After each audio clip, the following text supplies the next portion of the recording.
here. Hello and good morning, everyone. My name is LaTanya Lowe. And I'm Chanda Miller, and we thank everybody for joining us this morning.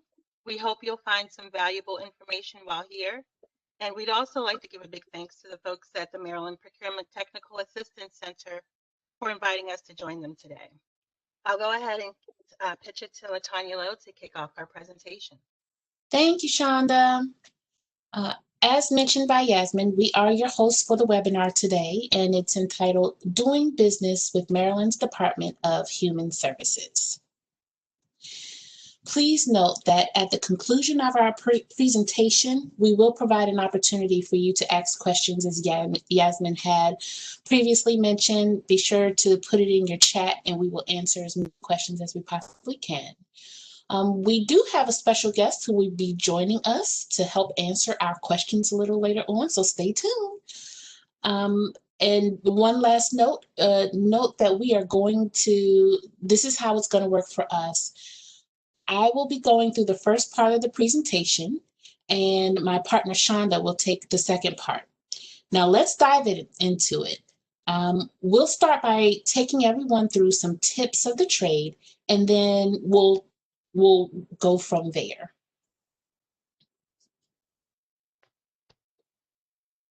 So the Department of Human Services, also known as DHS, who are we? The Maryland Department of Human Services is the state's primary social services provider, serving over 1 million people annually. The department, through its 24 local departments of social services, aggressively pursues opportunities to assist people in economic need, provide preventative services, and protect vulnerable children and adults in each of Maryland's 23 counties and Baltimore City. Our mission is that we will aggressively pursue opportunities to assist people in economic need, provide prevention services, and protect vulnerable children and adults, as mentioned in the previous slide. So here are some of our basic principles and fundamentals within our mission. Work is indispensable for achieving independence. Partnerships and alliances with businesses in the community are critical to our customers' ability to achieve and maintain independence. Families should be the first resource for emotional and financial support of their children and other family members. That's a big, important one. Assistance provided to people while honoring individual and group differences. Empowerment is essential to the provision of human services. So should you have any other questions or need additional information on what DHS is, it can be located here at our website below, which you will receive in the informational packet that Yasmin will send to you. So here are some of the procurement basic do's and don'ts that we generally want our vendors and providers to know. Please do view the available contracts on Emma, and we'll talk about Emma in a couple slides down. Be sure to check your vendor profile on Emma for correct and updated information. This is very key because Department of Human Services has gone through a transition with the email marketplace advantage. It has changed over, and if you have not fully registered, I believe it was in June or July, be sure that you are registered and fully registered so that way you can be receiving the information that we have. Do check the procurement forecast report for potential future procurements. Be sure to submit your bids and proposals on time. This is a key part of the do's that we want you to be aware of. Please do be responsible or respond to all bid and proposal requirements. Make sure that you're in good standing with all of your Maryland obligations. Do attend and participate in site visits as well as the pre-bid and pre-proposal conferences, and be sure to ask as many questions as you have. Check for SBR and or VSBE program eligibility. So just a couple of don'ts is don't be late with your submissions. Again, this is a key factor here. And please be sure to ask questions, as many questions as you have. No question is too small or too large. Don't be silent. Please be vocal. Use the right tools. If you're interested in doing business with the state of Maryland, you should be registered as a vendor in our online procurement tool, which is eMaryland Marketplace Advantage, EMMA. Here we go. The platform was launched in June 2019, and it will evolve into full online procure-to-pay system over time. The Office of State Procurement, via their website, procurement.maryland.gov, has built in some great tools in their library of quick reference guides, also known as QRGs, available to help vendors navigate the procurement process. Each one has been individually crafted with step-by-step instructions and screenshots to help you maneuver through. Responding to solicitations is one of the most important functions in EMMA. So please see below the two valuable ORG links that we have, and you'll be able to click on those and practice, if you will. The IFB is information for bid, and the RFP is request for proposal. They're just two different types of procurement methods that we use. So be sure to click on those links and go through step by step. So if you have any questions, you can always go to the Emma Help Desk, and I believe that's emma.helpdesk@maryland.gov. So Small Business Reserve Program, also known as SBR, it can self-certify through Emma for Small Business Reserve Program. So you, as a vendor, can go through and self-certify. Information for this program, including registration information, may be found on some procurements are reserved for some businesses, which means that small businesses are competing only against other small businesses. A solicitation would first be designated as Small Business Reserve only by the purchasing agency. The solicitation will clearly state that a small business reserve applies, and therefore only certified small businesses are eligible for rewards for those particular bids. Again, should you have any questions about Small Business Reserve Program, feel free to go to the link that's posted below. So here's a bit of an overview of the SBR program. Every small business owner should consider participation in the Small Business Reserve Program. Small Business Reserve means procurements for which awards are reserved or limited to certified small businesses. It was created in 2004, and the SBR program is a race and gender neutral program that offers prime contracting opportunities on state-funded contracts. This allows for a unique marketplace where small businesses compete against each other. So you don't have to worry about those large companies that you'll be competing against. The state of Maryland requires procurement agencies to structure their procurement process so that at least 15% of their total procurement dollars for goods, supplies, services, maintenance, construction-related services, architectural and engineering services are spent with qualified small businesses. So here are some of the definitions of the Small Business Reserve Program. Small business means a for-profit business, other than a broker, certified by the Governor's Office of Small, Minority, and Women Business Affairs, also known as GOSBA, which will be discussed a little later on as well. This is the small business that meets the following criteria. So this is, pay attention, independently owned and operated, not a subsidiary of another business, not dominated in its field of operation. Its wholesale operation did not employ more than 50 persons. For retail operations, vendors will not employ more than 25 persons. For manufacturing operations, no more than 100 persons. For service operations, no more than 100 persons. For the construction operations, did not employ more than 50 persons. And lastly, for the architectural and engineering services of the business, did not employ more than 100 persons. So here are a few more definitions and gross sales scale for each of those operations that I mentioned in the previous slide. The gross sales of the wholesale operation of the businesses did not exceed an average of $4 million in its most recently completed 3 fiscal years. The gross sales of retail operations of the business did not exceed an average of $3 million in its most recent completed 3 fiscal years. The gross sales of manufacturing did not exceed an average of $2 million in the last 3 fiscal years. Sales of operations did not exceed an average of $10 million in the most recent fiscal years. Gross sales of construction operations of the business did not exceed an average of $7 million in its most recently completed years. And gross sales of architectural and engineering services for businesses did not exceed an average of $4.5 million in its most recently completed 3 fiscal years. So it depends on what industry you're in, is which category you will be applied to.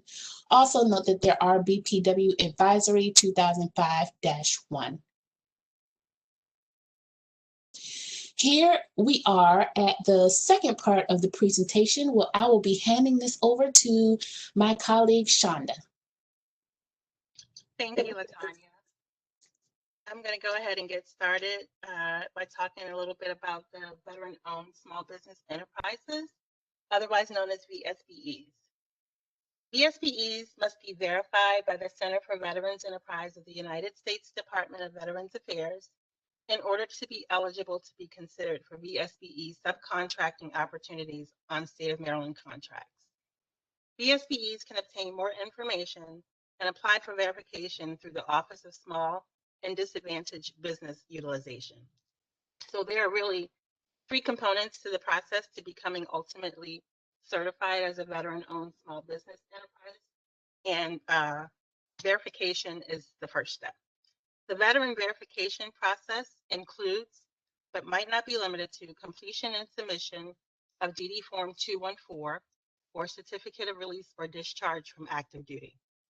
Veteran status must be verified by one of the following entities: either the VSBE program, Verification of Veteran Status, and that program is managed by the Maryland Department of Veterans Affairs, or the VETS First Verification Program, or VSBES, and that's managed by the U.S. Department of Veterans Affairs. The next step is registration. VSBE firms must be registered as a vendor on the state's procurement platform, eMaryland Marketplace Advantage, or EMA. There it is again, that buzzword. Vendors registered in EMA will receive email notices of procurement opportunities from state agencies and departments that are valued at over $15,000. County and local governments also use the platform to advertise their procurements, and there is no cost to register EMA, so it's completely free, and it's a very valuable tool. When registering as a new vendor on EMA, look for the section titled Procurement Programs, State Programs, and navigate to the Veteran-Owned Small Business Enterprise section. You'll select No to indicate you're not currently enrolled in the VSBE program, then a new box will appear, or you'll select Yes to indicate you would like to apply to the VSBE program, which hopefully we have some among us that will be eligible and will register. So you continue with that registration process, and once you've successfully registered as a vendor, you'll log into your account. You'll see a notice of missing mandatory credentials/documents. Follow that link to the credentials section. That brings us to certification, which is the last part of the process. So upon completing your EMA registration, and once you've been verified, your veteran status is verified, you'll log into your EMA account to update your vendor profile. That's very important. Make sure your profile is complete in any stage of the game with EMA, whether you're a VSBE, MBE, or SBR. Complete that registration process, certification process. Select the company profile tab to be routed to the company info section. Under procurement programs, state programs, enter your veteran verification number in the box titled VSBE certification number. The Maryland Department of Veterans Affairs veteran verification number is a combination of letters and numbers. Please be sure to enter them all. The VSBES verification number is the company's DUNS number. Be sure to save your changes before exiting EMBA. Very important. We've highlighted this because it's extremely important to make sure all changes are saved. Navigate to the certification section and select Add Certifications. Under the Type category, choose Certification/VSBE application and answer the 3 questions to verify you meet the program's eligibility standards and accept the terms and conditions. Again, save and submit, and then your application is good to go. That brings us to talk about the Governor's Office of Small, Minority, and Women Business Affairs, otherwise known as GOSBA. Some people say GOSBA, it's like tomato, tomato. But they have the oversight of the state small business reserve, minority business enterprise, and veteran-owned small business enterprise procurement programs, establish best practices, and monitor compliance. On GOSBA's website, you'll find listings for SBR liaisons, MBE liaisons, the technical training classrooms, outreach events, which of course are virtual now, and the procurement forecast tool. The procurement forecast tool is extremely important. We encourage anybody who's looking to do business with DHS or any other state agency to take a look at the procurement forecast tool to see what procurements may be procured in the future. It gives you a glimpse into what might be upcoming. And for those procurements that are small and not posted on Emma, under $15,000, you'll be able to directly contact a procurement officer. It gives you their contact name and number, email address, and you can send your capability statement. Small procurements and credit card purchases. DHS typically purchases with category 1, 2, and 3 with the small procurements and credit cards. So these are just some of the categories that are typically procured by DHS. And we also provide you with the Office of Procurement's contact for small procurements and credit card purchases Ms. Cora Trainham. So you'll have her email address. Again, you'll get this presentation deck. All the links are live. And all this information is very valuable. So please just take a look through once you get it. Also, some of the top 5 commodity codes associated with those procurements that DHS, or those categories that DHS typically procures. This is probably some handy information that you can use to see some of the commodity codes when you're in Emma and you're looking to bid on some of these contracts. Some of the commodity codes that may be used by the procurement officers are here for you to take a look at and use when you're trying to get those solicitations. The marketing strategies. When small procurements become available, procurement officers may direct solicit to businesses. Using the procurement forecast tool, as I mentioned before, identify those staff listed for forecasted procurements that you may have interest in and distribute your one-page capability statement to them so that they have you in mind for small procurements. Distribute your capability statement to prime contractors on contracts you may be able to provide subcontracting work to if you have MBE or VSBE certification. Keep a well-maintained website and any related collateral.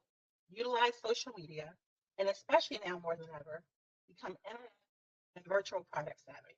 Very important. Meetings of all types are virtual now. Components to conduct everyday business are coming online more and more, such as pre-bid conferences, public bid openings, document signings, etc. The internet offers a vast array of tips and strategies for small business marketing. So this slide just gives you some context. Myself and Ms. LaTanya Lowe are your SBR liaisons. We're always available if you have any questions about the Small Business Reserve Program.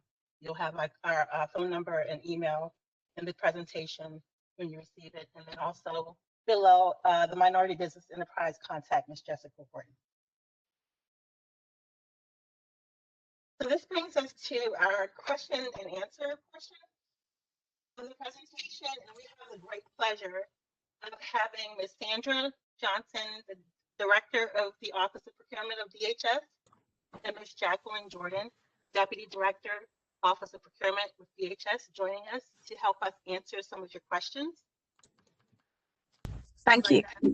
Thanks so much, Chanda and LaTanya, and thank you to your colleagues for joining us. I'm going to go through some of the questions, and I would like to encourage everybody listening or who's been watching to please continue to type out your questions, and I will go through them. Try and keep your questions brief, or concise rather, so we can try and get through as many as possible.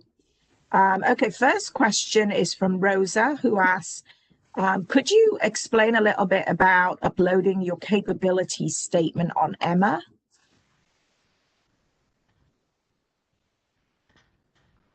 I know that there is, once you have a profile completed, there is a way that you can attach. There's a button that's in Emma. There's a feature there that will allow you to upload. So once you do have that profile set up and you have an account, you'll be able to see that. It's just like if you have another document in another platform, you'll have an attachment feature. Hope that answers your question. Okay, thank you. Then this next question is from Stephanie, and she asks, you talked earlier about self-certification for the SBR designation. Is it advisable to have MBE, DBE certifications for state procurement? I only ask because I recently applied for all and I'm waiting for a reply because it takes time. If I self-certify as SBR, it seems like I don't have to wait to do business with DHS. Please, could you confirm?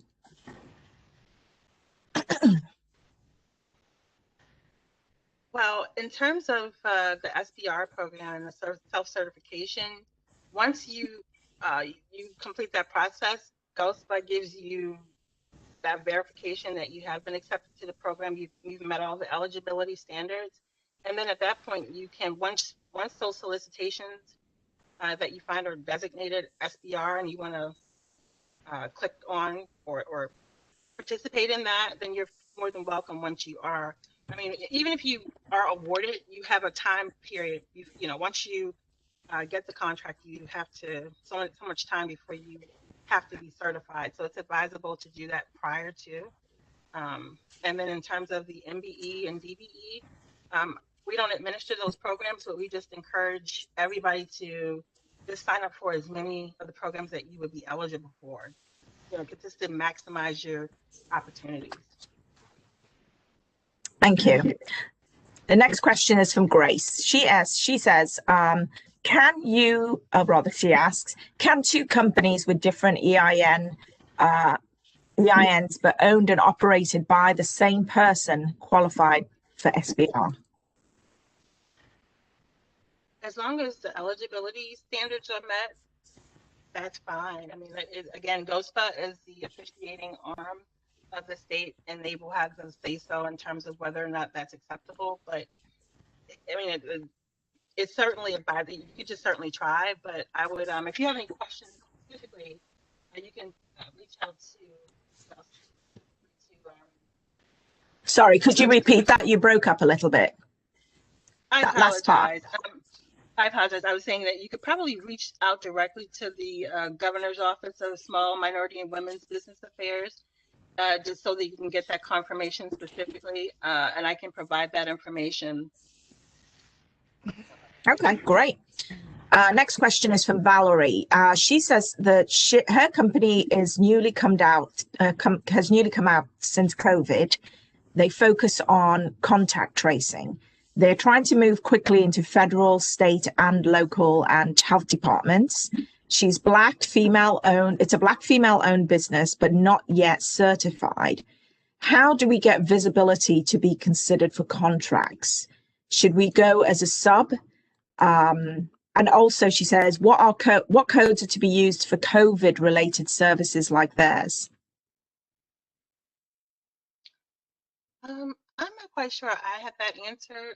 What I would ask is that if you could reach out to either myself or Ms. LaTanya Lowe after the session, and we could maybe speak about it offline and find somebody who's a little bit more skilled in that department to give you that insight. Okay, thank you. You're welcome. Okay, next question. This one's from Eric. He asks, what types of IT services does DHS procure?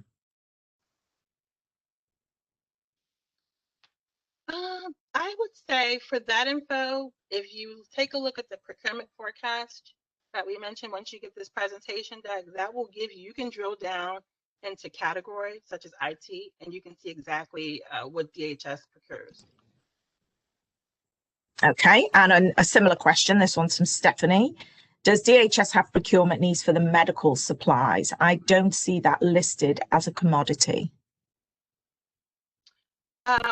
That may be, there's some subsections or sub-commodities that may have that. You might have to be more specific. I'm not quite sure, but also check the procurement forecast tool to see if there's a category that might meet what you're looking for or what you're selling.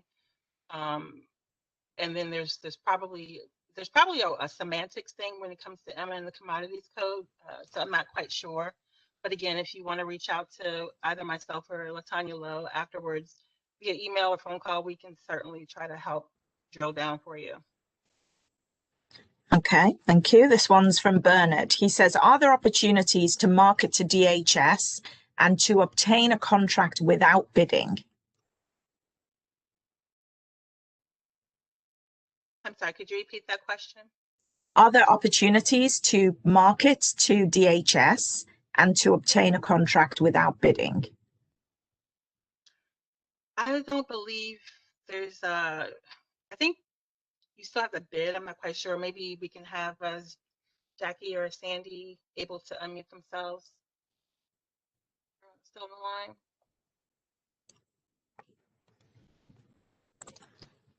the line? Jackie is still on the line. Okay. Okay. Hi, this is Jackie. I would say that most of our work is either through a solicitation or type process. And most of our items, we have like statewide contracts that we use. It depends on the services. And sometimes we have what we have called sole source contracts, but it depends on the services or the commodity. So you might want to reach out. So you might want to reach out to LaTanya or Chanda and let them know what type of services or commodities that you provide, and then we could give you a more definitive answer. Great, thank you. Okay, seems to be a couple of more questions. This one is from Kristen, who asked, does DHS procure transportation for vulnerable populations? I would suggest making sure you are on EMA and seeing it, because I'm not sure. They are, vulnerable population is included within what DHS provides services to. I wouldn't know specifically about transportation, but if you check EMA, get those solicitations sent to you, and you can, whatever you're interested in, if they are soliciting for those services, then you'll get those notifications. Okay, great. Another question, this one is from Amy, who asked, does the DHS have an employee wellness program and or have needs for wellness related items? I can't answer that for sure. That might be maybe the Maryland Department of Health, but I would again check the procurement forecast to see if you can drill down into that kind of information. Okay. Well, that seems to be all the questions we have so far. Is there anything else you'd like to say to wrap up this webinar? Just that we truly thank everybody. This is our first virtual outreach event, so we are very thankful and pleased that everybody was able to join us. And we hope that in the future, when we have more of these, then you guys will join us again. So thank you again, Yasmin, for having us. Thank you so much. No, my pleasure. Thank you all for taking time out today to do this presentation. We greatly appreciate it. And thank you for everybody for listening in. I know you got a lot of great information, and I will be sending the presentation out to you shortly, and you will see the contact information so you can follow up with any questions that we didn't get around to answering. And we encourage you to just continue taking the advice of the ladies on presentation to do your research and find out about procurement opportunities. And of course, don't forget that your PTAC counsellor can always help you. We offer free confidential advice on all procurement issues. So that's really your first step in finding out how you can progress, particularly in light of COVID. I know it's affected a lot of your businesses negatively, and we're really trying to help you build that back up. So we encourage you to stay in touch, be involved, continue to come to our webinars, speak to your counsellors, and contact DHS as well for further information. So thanks again to all the presenters, really appreciate it. Thank you, everybody, and enjoy the rest of your day. Thank you.